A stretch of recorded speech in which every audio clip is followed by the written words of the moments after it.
Hey guys, so this is a update on my level Shaolin Warrior.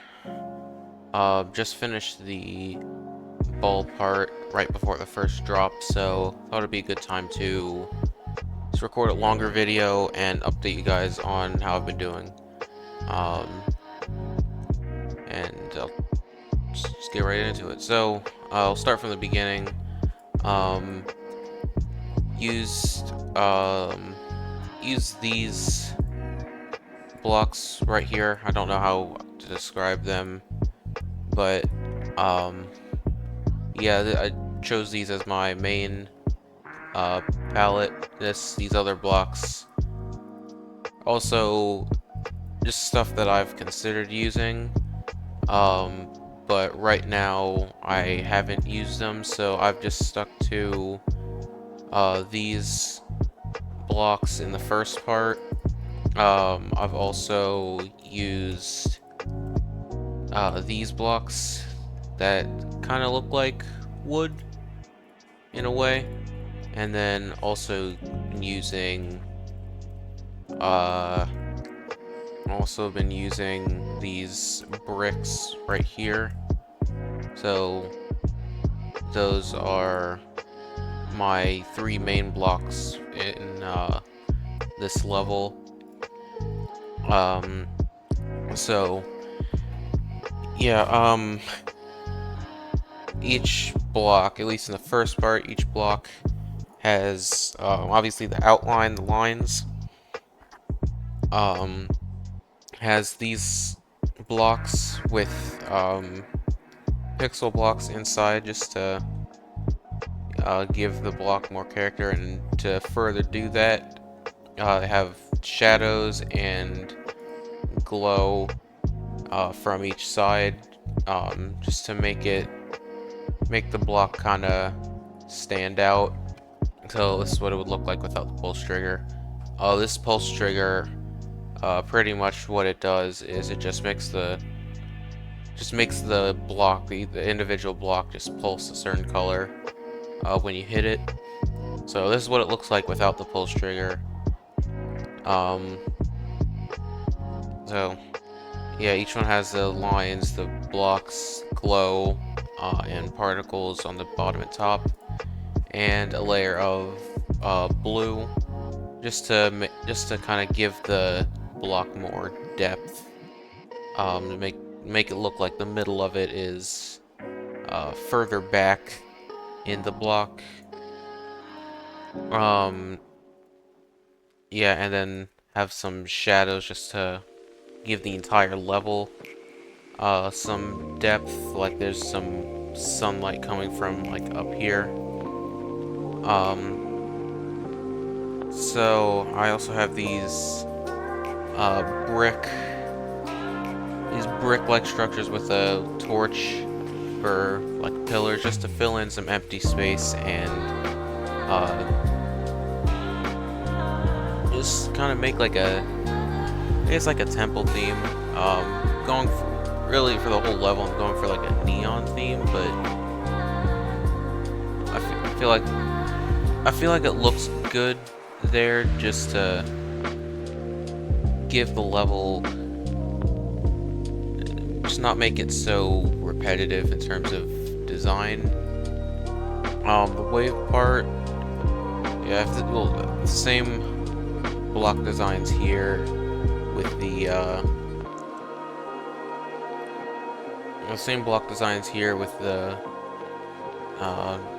the blue, create depth and pulse triggers and stuff. This wave part,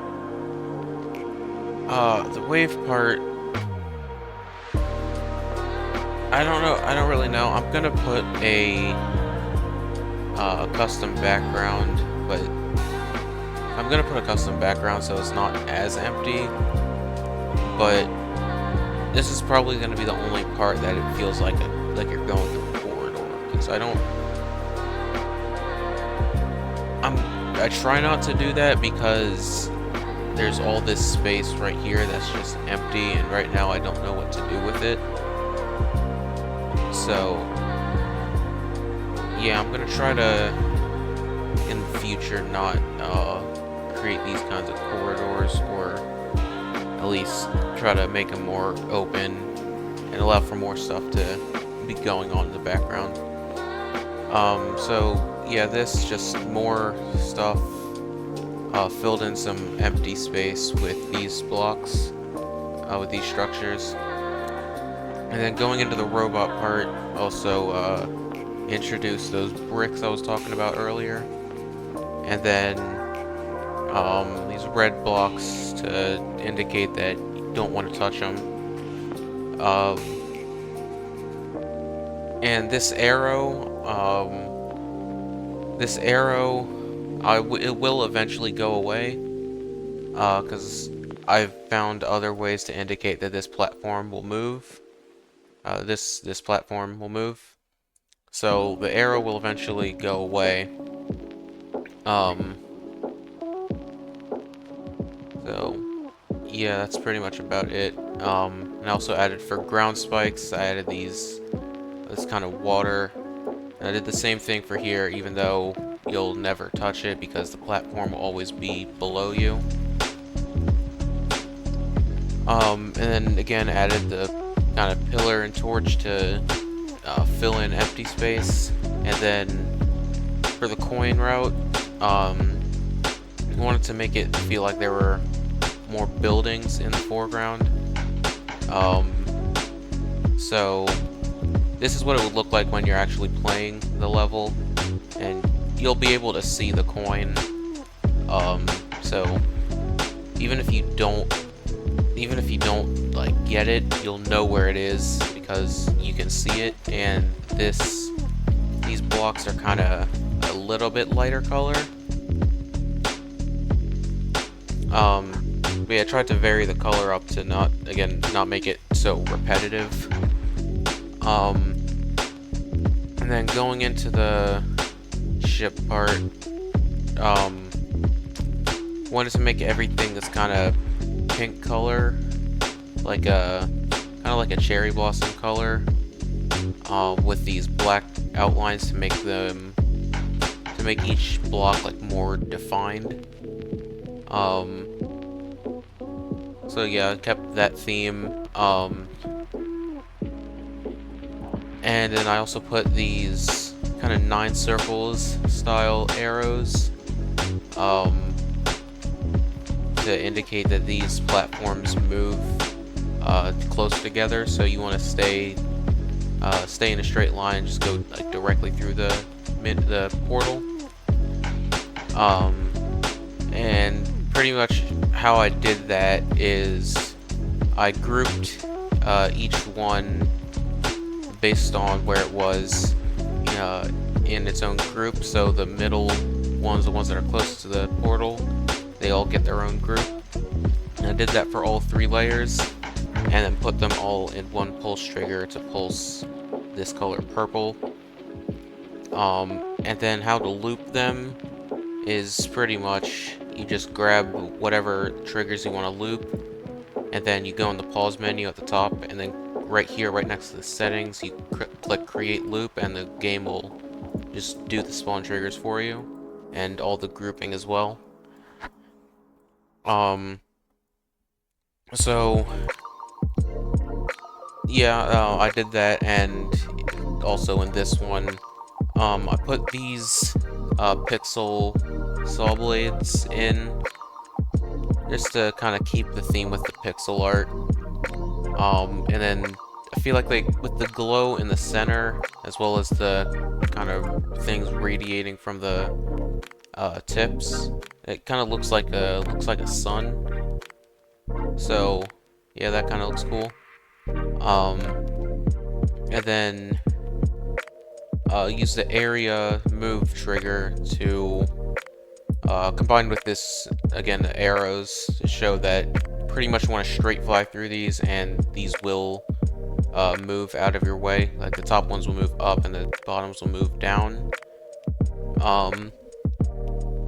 And yeah, just did that. Moving on to the ball part, which is I just finished this part. I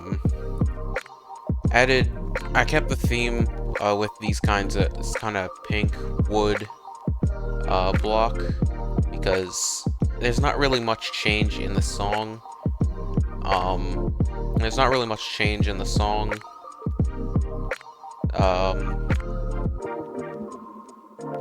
Yeah, jeez, sorry. Not really much change in the song until the drop. So I didn't really want to change up the style too much. I just kept what I already had with these blocks. And then I used again these saw blades and chains to kind of make the level feel more connected to itself. Like one block is holding up another. And then use the area fade trigger to show the line that this brown kind of wood-like block will do. Like the route that it will take, that you'll be using it more than once, even for the coin path. And then the coin path, if you do find it, and you hit this move trigger, and this block will move out of the way, and you'll be able to rejoin and click the green orb. This dual part it's not that difficult, I would say. They're just different sizes with each ball. And then this indication for the block, I did the same thing as I did with the arrow from earlier with alpha triggers. So each one will fade in, or will fade out first to 0 opacity, and then will fade back in to be visible. And I use that for each part, one for each arrow, and one for the block itself, like where it'll be. And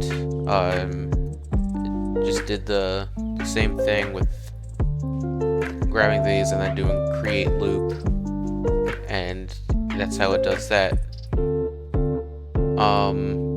So yeah, that's pretty much where I'm at with the level. I think right now the only change I would do is maybe just like cleaning up these spikes and just making them match the theme of the level more. So yeah, it's still like pink, but add a block to them, or just make it its own structure. But yeah, other than that, I'm gonna get started on the first drop, and I'll update you guys on that. So yeah, thanks for watching, and I'll see you guys in the next one.